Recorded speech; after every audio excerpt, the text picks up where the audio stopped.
세계 정보통신기술 분야 정책의 흐름을 결정하는 ITU 전권회의가 오는 10월 우리나라에서 개최됩니다.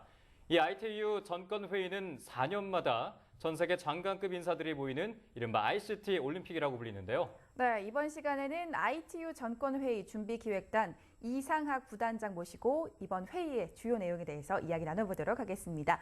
부단장님 안녕하십니까? 예, 안녕하십니까? 네, 먼저 ITU가 무엇인지 또 ITU 전권회의가 무엇인지 설명 부탁드릴게요. 예, ITU는 인터내셔널 텔레커뮤니케이션 유니언, 즉 우리말로 국제전기통신연합이라고 하는 유엔의 국제기구입니다. 우리가 쉽게 얘기해서 보건복지 쪽에는 유네스코가 있고, 그리고 무역 쪽에는 WTO, 그다음에 문화에는 유네스코가 있지 않습니까? 이런 것처럼 정보통신 분야의 모든 규정과 질서를 만드는 것이 ITU입니다. 좀 다른 말로 한다고 하면 세계에는 두 개의 세상이 있는데, 하나는 우리가 땅을 디디고 살아가는 세상이고, 또한 국경이 명확한 세상입니다. 하지만 또 다른 세상은 인터넷이나 그리고 정보통신, 위성처럼 보이지는 않지만 엄연히 존재하는 그런 세상입니다. 이러한 세상, 보이지 않는 세상의 모든 규정을 만드는 것이 ITU이고, 이러한 ITU에서의 최고의 총회가 바로 ITU의 전권회의입니다. 네. 올해 ITU 전권회의가 우리나라에서 개최된다고 하잖아요. 그러면 이게 어떤 의미를 좀 담을 수 있을까요? 예, 크게 두 가지 의미를 볼 수 있겠습니다. 하나는 우리나라가 전 세계에 그동안 받았던 것 하나에 기여하는 것이다. 우리나라는 ITU에 1952년도에 가입을 했습니다. 이 1952년도라고 하는 것은 한국전쟁 중이었죠. 그러니까 전쟁으로 인해서 모든 것이 파괴된 상태에서 ITU와 전 세계의 지원을 통해서 통신망을 복구한 것입니다. 이를 통해서 우리나라가 이제 4년 연속 ICT 분야의 세계 1위가 되었다. 그리고 이걸 통해서 세계의 발전에 기여할 수 있다라는 것이 하나의 의미가 되겠고, 네. 두 번째는 이 ITU 전권회의는 아시아에서 20년 만에 개최됩니다. 즉, 한 대륙에서 20년 만에 개최되기 때문에 우리가 다시 또 개최하려고 하면 한 100년이 걸립니다. 네. 그럼 이걸 통해서 우리나라가 이제까지 ICT 인프라 쪽의 강국에서 이제는 ICT의 정책과 외교의 강국으로, 즉 패스트 팔로우에서 이제는 퍼스트 무버로 갈 수 있는 좋은 계기가 될 것입니다. 네, 그럼 이번 전권회의에서 구체적으로 어떤 것들이 논의가 될까요? 예, 크게 세 가지가 논의가 됩니다. 하나는 향후 10년 동안의 장기적인 세계의 발전 전략이 이루어집니다. 특히 2015년 이후에 전 세계가 어떻게 하면 같이 잘 살아갈 수 있느냐, 특히 ICT를 통해서 상생, 지속 가능한 성장을 할 수 있느냐를 결정하게 됩니다. 네. 두 번째는 각 국가 간의 갈등 요인, 최근 들어서 인터넷 거버넌스나 개인정보 유출, 그리고 해킹 이런 쪽에 대한 부분을 논의하게 됩니다. 세 번째는 유엔과 ITU 자체의 혁신과 투명성을 제고하는 논의를 하게 됩니다. 특히 우리나라는 이런 관점에서 봤을 때 ICT와 산업 간의 융합, 그리고 흔히 사물통신이라고 하는 IoT를 통해서 세계에도 기여하고 또한 우리나라 산업에도 도움이 될 수 있는 그러한 의제를 만들고 있습니다. 네.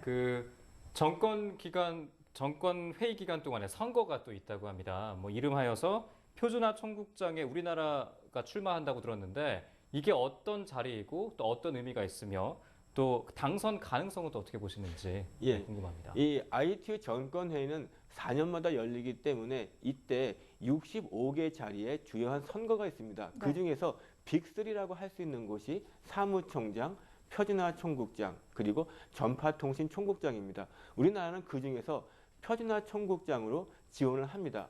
우리가 이번에 진출하게 되면 아시아에서는 두 번째, 그리고 우리나라로서는 최초로 나가는 것이고, 이 표준화 총국장은 IPTV, 그 다음에 이동통신, 그리고 정보보호, 그리고 최근에 삼성과 애플 간의 지적재산권 다툼에 대한 조정, 즉 이렇게 정보통신 분야의 거의 모든 분야를 망라해서 최종 결정을 내리고 있기 때문에 사실상 작은 규모의 국제기구 장애 역할을 하게 됩니다. 여기에 대한 당선 가능성은 사실 이게 무기명 투표고 각 국가가 크기와 관계없이 한 표씩을 행사하기 때문에 지금 말씀드리기는 어렵지만 후보의 역량과 우리나라의 위상을 감안했을 때 충분히 자신이 있다고 말씀드리겠습니다. 네.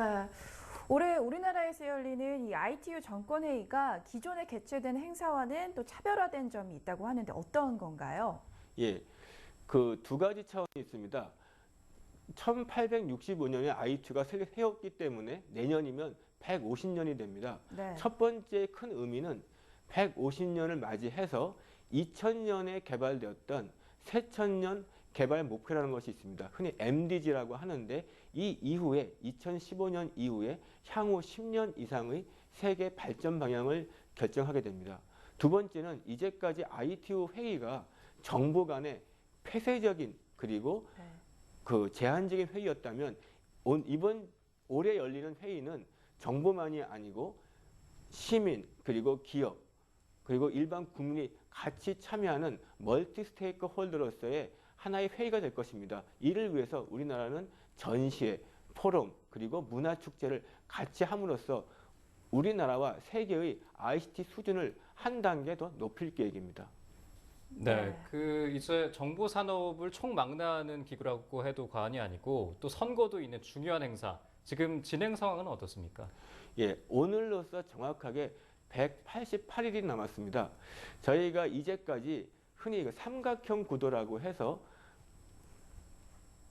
지금 이제 정부로서는 그러니까 16개 부처의 장관님과 차관님을 중심으로 한 정보위원회가 있고 그리고 각 분야의 홍보와 행사 그리고 인프라 또한 기술, 전시 각 분야의 전문가들로 구성된 또한 자문위원회가 있습니다. 네. 또한 정치권에서도 많은 분들이 도움을 주시고 있습니다. 하지만 가장 이 중심이 되는 것은 일반 국민들, 여러분들의 참여와 관심 그리고 적극적인 그 지원이 되겠습니다. 네, 우리나라가 ITU 전권회의의 개최국이 된 만큼 이 ICT 분야는 물론 또 정책 외교 분야에서도 좋은 성과 거뒀으면 좋겠습니다. 오늘 말씀 고맙습니다. 네, 고맙습니다.